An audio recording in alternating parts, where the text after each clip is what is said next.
So I'm 40 and I'm single. So as you might expect, I'm really into historical European sword fighting. No, I'm serious. In my car, in my trunk, I've got rapiers, side swords, back swords, broadswords. The only kind of broad I have any time with. And because like about 3 a.m. or so, I'm not insomniac, but I get lonely and sad. And when I get lonely and sad, I buy a sword on the internet. And when this happens 6, 7 times, I start thinking, maybe I have a problem. And then I realized, swords are awesome, being lonely sucks. I don't have a problem, I got a fucking solution.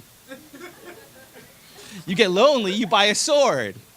And when you have enough swords, you got something to bring to a friendship. Because personality-wise, I'm not selling it. So, you got 8 swords, 2 fencing masks. Someone's like, hey, we're throwing a party. Bring that guy.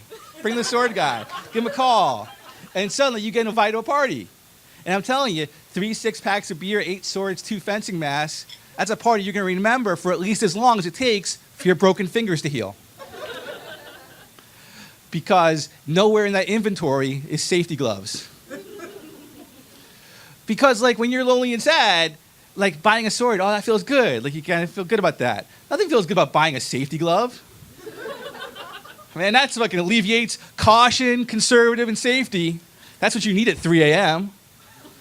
Well, I mean, you do, but that's not how we go. That's not how our minds work, right? A lot of bad decisions and trips to the doctor be saved by thinking about conservative and prophylactics at 3 a.m.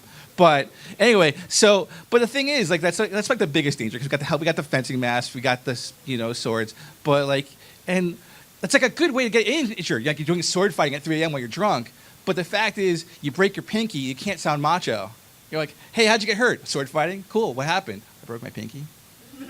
There's no way to make that sound cool. I mean, even if you I fucking had a mafia boss interrogate me and he was trying to use pain to make me talk. What'd he do? Broke my pinky. It was such a good story until that happened.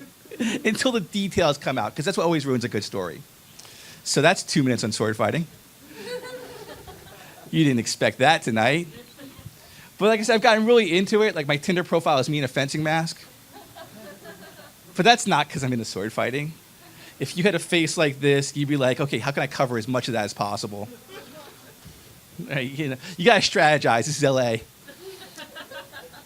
I mean, 98% of girls would be like, fuck no. But 2% would be like, that's hot.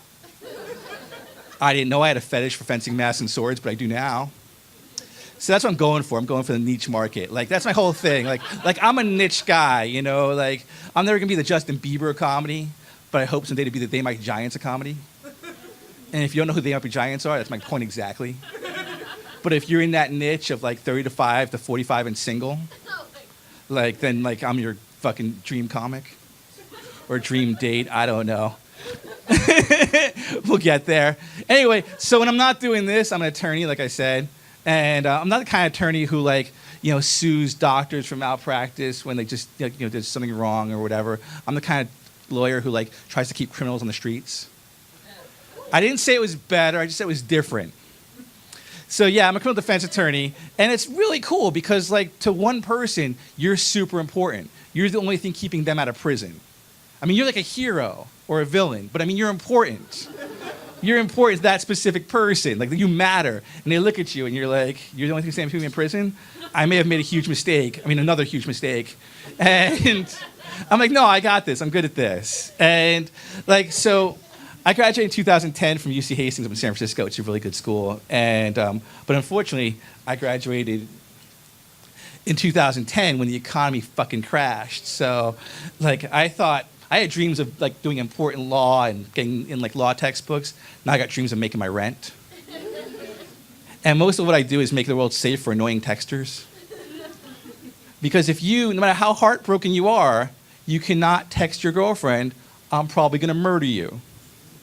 I know you're going to, but now don't. That kind of specificity is criminal threat, and that's a felony, and you can have 9 years in prison. I had a client facing 9 years in prison for very similar facts. What you need to do is to introduce some ambiguity. Say, babe, vis-a-vis our recent breakup, there's a small but statistically significant probability something awful is going to happen to you in the next 3 years. You can find me, DougXComedy.com.